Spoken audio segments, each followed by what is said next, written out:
ಇವತ್ತು garlic Maggi ಹೇಗೆ ಮಾಡೋದು ಅಂತ ತೋರಿಸ್ಕೊಡ್ತಾ ಇದ್ದೀನಿ. ಇದು ತುಂಬ ಸುಲಭ ಮಾಡ್ಕೊಳ್ಳೋದಕ್ಕೆ, ತುಂಬ ಟೇಸ್ಟಿಯಾಗಿರುತ್ತೆ.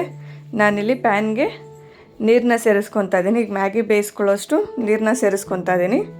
ನಾನಿಲ್ಲಿ ಒಂದೆರಡು ಪ್ಯಾಕೆಟು ಮ್ಯಾಗಿನೇ ಯೂಸ್ ಮಾಡ್ತಾಯಿದ್ದೀನಿ. ನೋಡಿ, ಇದನ್ನು ಬೇಯಕ್ಕೆ ಬಿಡೋಣ. ನೋಡಿ, ಒಂದೇ ಥರ ಮ್ಯಾಗಿ ಸುಮ್ಮನೆ ಸಿಂಪಲಾಗಿ ಮಾಡ್ಕೊಳ್ಳೋದಕ್ಕಿಂತ ಈ ಥರ ಮಾಡ್ಕೊಂಡು ನೋಡಿ, ತುಂಬ ಟೇಸ್ಟಿಯಾಗಿ ಬರುತ್ತೆ. ಈಗ ನೋಡಿ ಕುದೀತಾ ಇದೆ. ಇದನ್ನು ಇನ್ನೂ ಸ್ವಲ್ಪ ಬೇಯಬೇಕು. ನೋಡಿ, ಇಷ್ಟು ಬೆಂದರೆ ಸಾಕಾಗತ್ತೆ. ಇದು ನೀರೆಲ್ಲ ಬಗ್ಸಿ ತೆಗೆದಿಟ್ಕೊಳ್ಳೋಣ. ಈಗ ನಾನು ಒಳ್ಳಿಗೆ ಹಾಕ್ಕೊತಾ ಇದ್ದೀನಿ. ಬೆಳ್ಳುಳ್ಳಿನ ಒಂದು 4-5 ಎಸ್ಲು ಬೆಳ್ಳುಳ್ಳಿನ ಸೇರಿಸ್ಕೊತಾ ಇದ್ದೀನಿ. ಹಾಗೆ ಚಿಲ್ಲಿ ಪೌಡ್ರನ್ನ ಸೇರಿಸ್ಕೊತಾ ಇದ್ದೀನಿ. 1 ಟೇಬಲ್ ಸ್ಪೂನ್ ಆಗೋಷ್ಟು, ಒಂದು 1/4 ಟೇಬಲ್ ಸ್ಪೂನ್ ಆಗೋಷ್ಟು ಉಪ್ಪನ್ನು ಸೇರಿಸ್ಕೊತಾ ಇದ್ದೀನಿ. ಈಗ ಇದನ್ನೆಲ್ಲ ಚೆನ್ನಾಗಿ ಜಜ್ಕೋಬೇಕು. ನೋಡಿ, ಈ ಥರ ಜಜ್ಕೊಂಡು ಮಾಡಿ, ಇದೇ ಡಿಫ್ರೆಂಟಾಗಿ ಬರುತ್ತೆ ಟೇಸ್ಟು.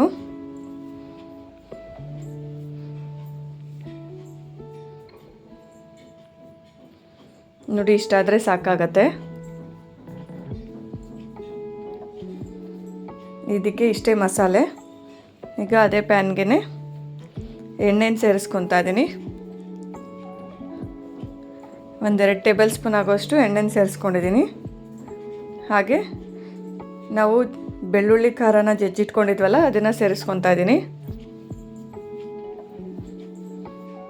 ಹಾಗೆ ಮ್ಯಾಗಿ ಮಸಾಲ ಪ್ಯಾಕೆಟ್ ಒಳಗಡೆ ಮಸಾಲಗಳಿರುತ್ತಲ್ಲ, ನಾನಿಲ್ಲಿ 2 ಪ್ಯಾಕೆಟ್ ಯೂಸ್ ಮಾಡಿರೋದ್ರಿಂದ 2 ಪ್ಯಾಕೆಟು ಮಸಾಲಾನ ಸೇರಿಸ್ಕೊತಾ ಇದ್ದೀನಿ.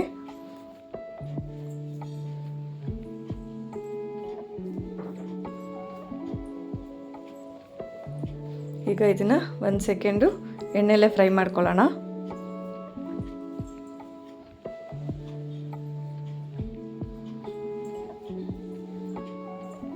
ನೋಡಿ, ಆ ಬೆಳ್ಳುಳ್ಳಿಯಲ್ಲಿರುವ ಹಸಿ ವಾಸನೆ ಹೋಗೋ ಗಂಟನೂ ಎಣ್ಣೆಯಲ್ಲೇ ಹುರ್ಕೊಳ್ಳಿ. ಸ್ಲಿಮ್ಮಲ್ಲೇ ಇಟ್ಕೊಂಡು ಇದನ್ನು ಹುರ್ಕೋಬೇಕು. ಈಗ ನೋಡಿ, ಇದಕ್ಕೇ ಒಂದು ಚಿಕ್ಕ ಗ್ಲಾಸ್ ಆಗೋಷ್ಟು ನೀರನ್ನ ಸೇರಿಸ್ಕೊತಾ ಇದ್ದೀನಿ.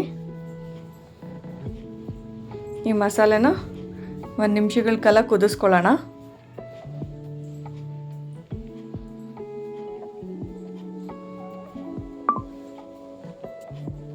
ನೋಡಿ, ಇದು ಮಸಾಲೆ ಎಲ್ಲ ಚೆನ್ನಾಗಿ ಕುದಿಬೇಕು.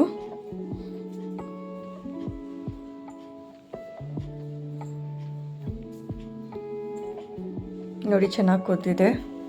ಈಗ ನಾನು ಮ್ಯಾಗಿನ ಸೇರಿಸ್ಕೊತಾ ಇದ್ದೀನಿ. ಈಗ ಇದನ್ನೆಲ್ಲ ಚೆನ್ನಾಗಿ ಮಿಕ್ಸ್ ಮಾಡ್ಕೋಬೇಕು. ಈ ಥರ ಮಿಕ್ಸ್ ಮಾಡ್ಕೊಳಕ್ಕಾಗಲ್ಲ, ಅದಕ್ಕೆ ನಾನೇನು ಮಾಡ್ತೀನಿ, ಈಗ ಸ್ಪೂನಲ್ಲೇ ಮಿಕ್ಸ್ ಮಾಡ್ಕೊತಾ ಇದ್ದೀನಿ. ಆಗ ಮ್ಯಾಗಿನೂ ಕಟ್ಟಾಗಲ್ಲ, ಚೆನ್ನಾಗೂ ಬರುತ್ತೆ. ನೋಡಿ, ಈ ಥರ ಚೆನ್ನಾಗಿ ಮಿಕ್ಸ್ ಮಾಡ್ಕೋಬೇಕು.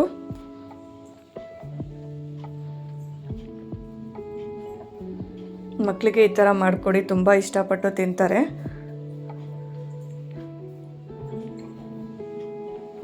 ನೋಡಿ, ತುಂಬ ಸುಲಭ ಮಾಡ್ಕೊಳ್ಳೋದಕ್ಕೆ, ಎಷ್ಟು ಬೇಗನೂ ಆಗುತ್ತೆ.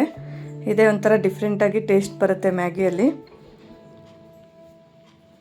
ಈಗ ಒಂದು ಸ್ವಲ್ಪ ಕೊತ್ತಂಬರಿನ ಸೇರಿಸ್ಕೊತಾ ಇದ್ದೀನಿ.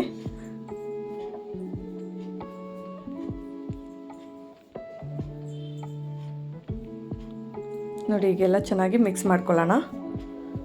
ಈ ವಿಡಿಯೋ ಇಷ್ಟ ಆಗಿದರೆ ಲೈಕ್ ಮಾಡಿ, ಹಾಗೆ ನನ್ನ ಚಾನಲ್ನ ಸಬ್ಸ್ಕ್ರೈಬ್ ಮಾಡ್ಕೊಂಡು ಹೀಗೆ ಸಪೋರ್ಟ್ ಮಾಡ್ತಾಯಿರಿ.